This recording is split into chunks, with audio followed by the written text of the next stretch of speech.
Hey guys, it's Raul again, and today I'll be sharing with you my top 5 books that I have read in 2017 so far. Now, it's crazy to think that 2017 is halfway over, and it is absolutely insane. I've so far read some pretty amazing books, but I've tried to narrow it down to the top 5 that I have read in 2017 so far.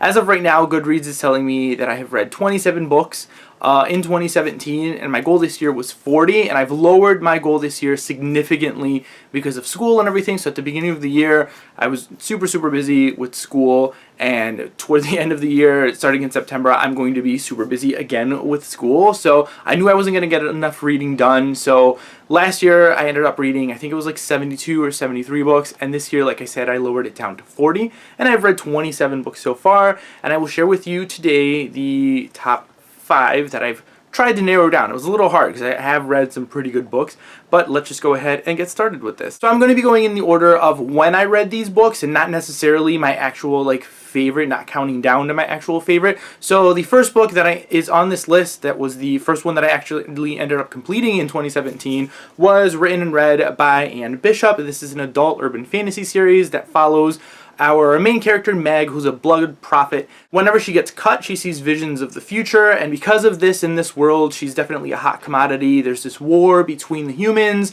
and these other people called the Others, who are shifters, and they shift into a lot of different types of creatures. There's elementals and vampires and just so many awesome, paranormal creatures in here, and I really ended up enjoying this one and this new world and the introduction into this new world and these characters and everything. It's definitely a slower book, but one that I feel if you are a fan of adult urban fantasies that you're really going to enjoy, because I absolutely ended up loving this one. I haven't continued on with the series.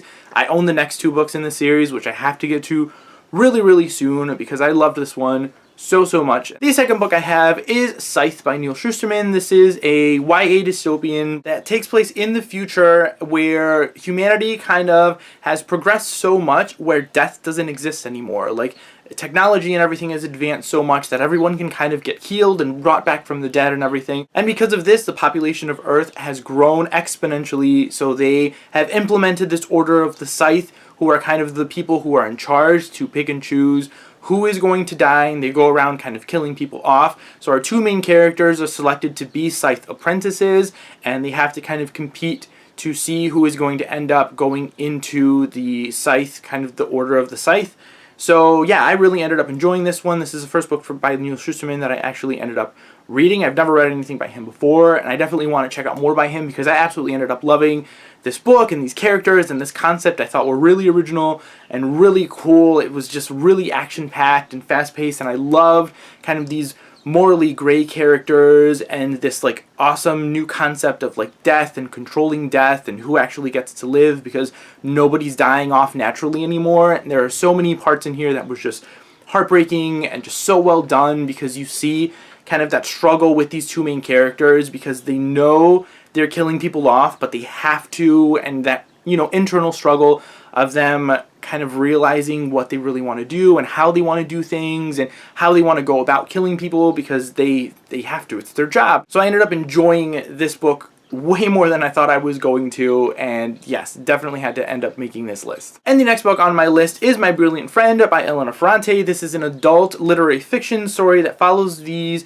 2 friends and kind of their life story. At the very beginning of the book, these 2 friends are about, I think it's in their 60s or so, and one of the friends ends up disappearing. She gets tired of her life and of everything that's been going on, so she ends up just taking everything and disappearing.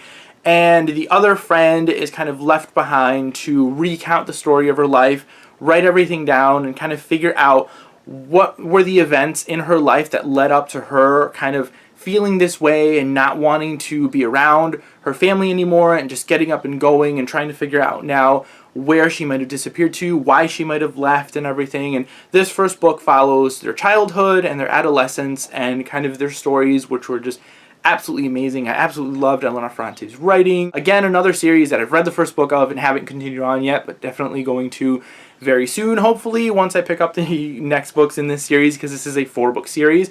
But I absolutely love this one. The next book is one that I feel a lot of people have read here years ago, and I just now recently read it, and that is The Monster Calls by Patrick Ness. And this is a middle grade story that follows our main character, and his mother is dying of cancer, so there's this monster coming in the middle of the night to visit him and tell him stories, and it's kind of a way to help him cope with all the different things that are happening. He's getting bullied in school also, so there's a lot of different themes in here that I feel are done really, really well.